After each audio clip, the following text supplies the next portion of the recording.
أعوذ بالله من الشيطان الرجيم بسم الله الرحمن الرحیم۔ سورۃ النور، رکوع نمبر 9، یہی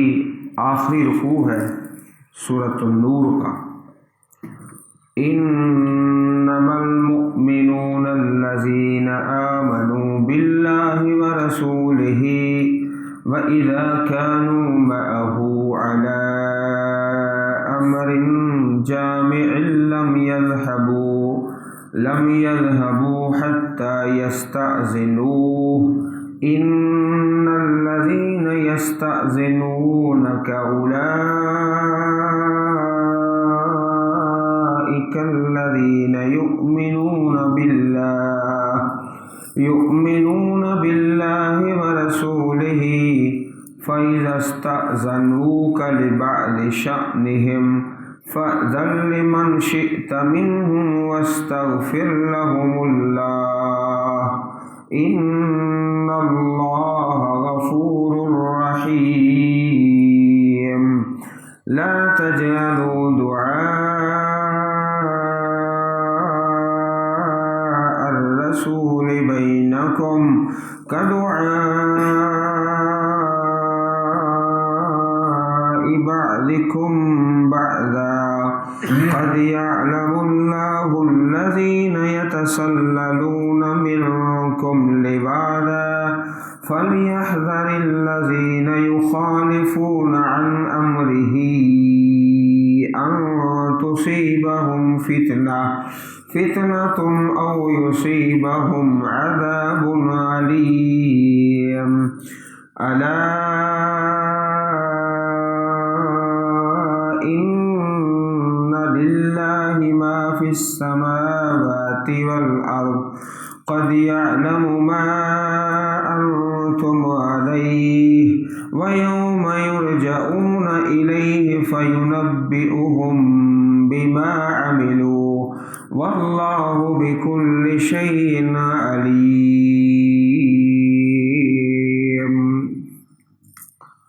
آخری رکوع سورۃ النور سے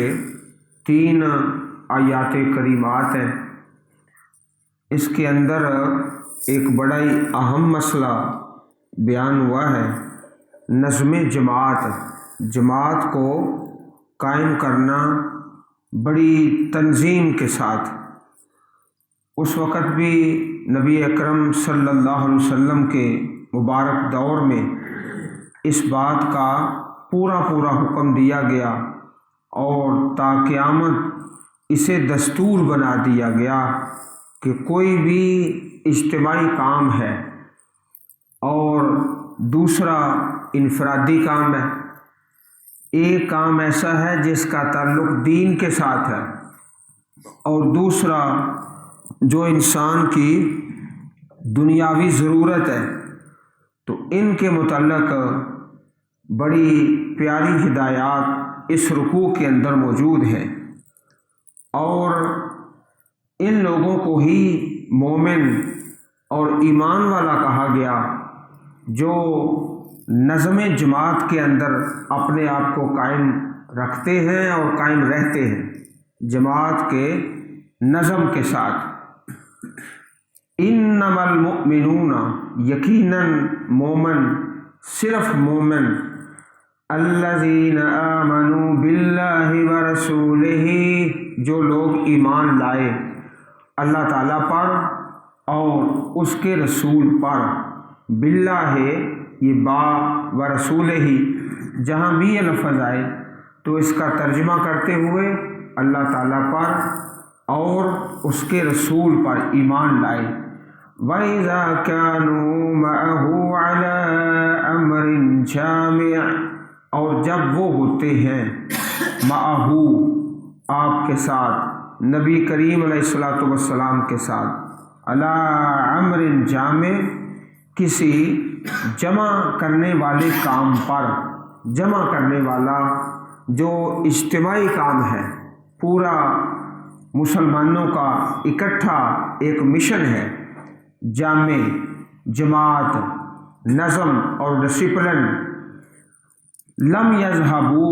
نہیں وہ جاتے حتیٰ یستأذنوہ حتیٰ کہ آپ سے اجازت لے لیں، اجازت اور چھٹی لے لیں۔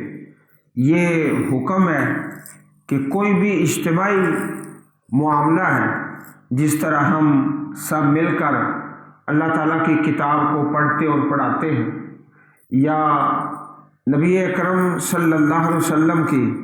سیرت طیبہ میں اور مبارک دور میں آپ حکم دیتے کہ یہ کام ہے جہاد کا اور یہ سب نے کرنا ہے، یا مسجد تعمیر کر رہے ہیں، کوئی اینٹیں لا رہا ہے، کوئی پتھر لا رہا ہے، کوئی مٹی لا رہا ہے، سب کی ڈیوٹی لگائے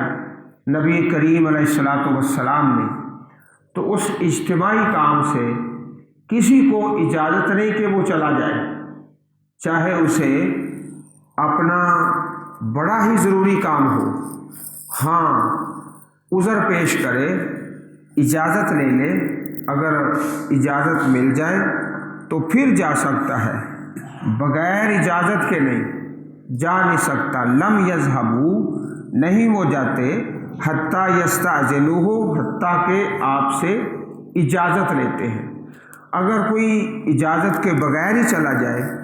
تو جماعت کا نظم نہیں قائم رہتا، جماعت کا ڈسپلن خراب ہو جاتا ہے اور شرازہ ہی بکھر جاتا ہے۔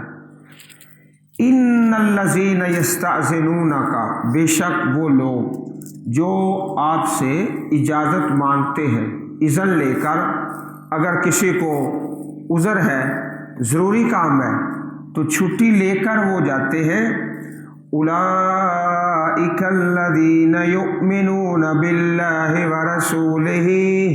یہی لوگ ہیں جو ایمان لاتے ہیں اللہ تعالیٰ پر اور اس کے رسول پر علیہ الصلاۃ والسلام۔ عزیز بھائیوں، آپ ذرا توجہ فرمائیں کہ آیت کریمہ شروع ہو رہی ہے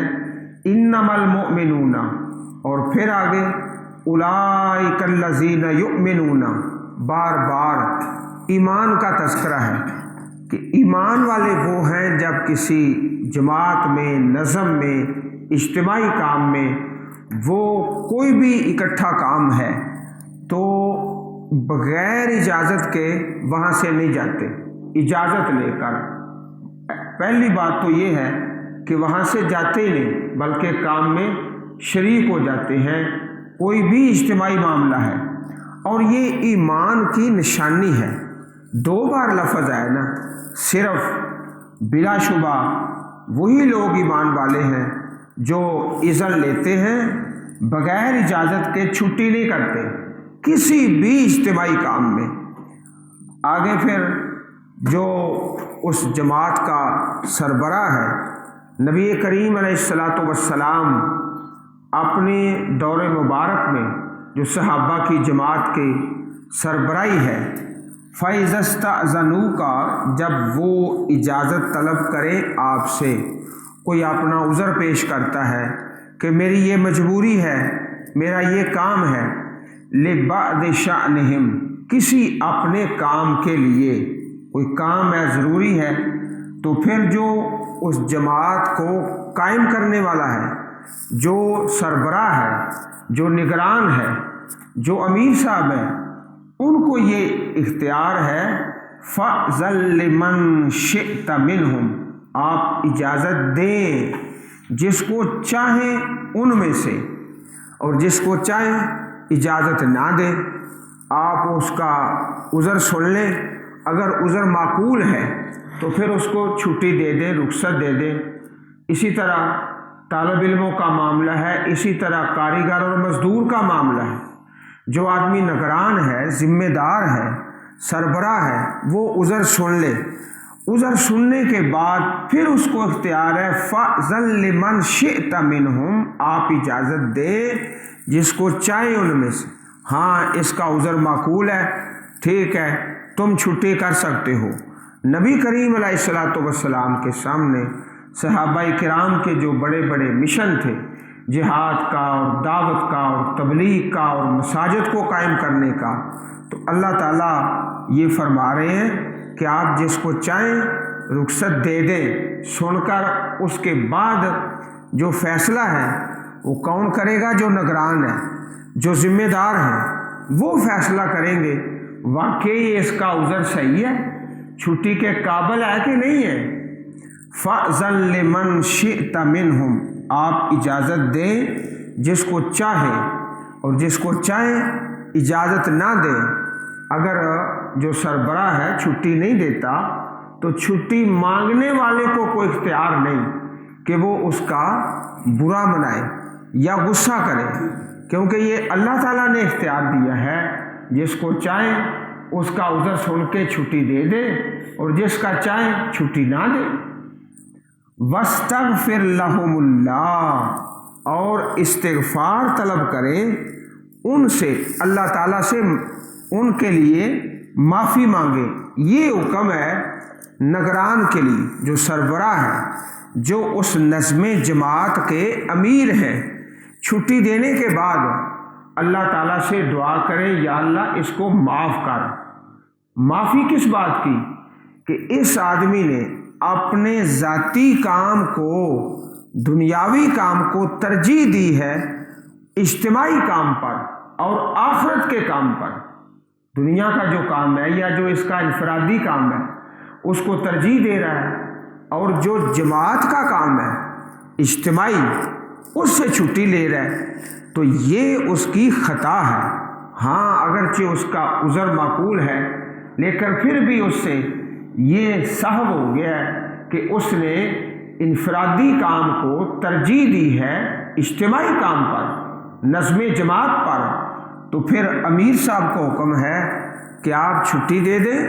اور چھٹی دینے کے بعد پھر اپنے اللہ سے دعا کریں یا اللہ اس کو معاف کر دے، اس سے خطا ہوئی ہے جو اس نے چھٹی مانگی ہے، اور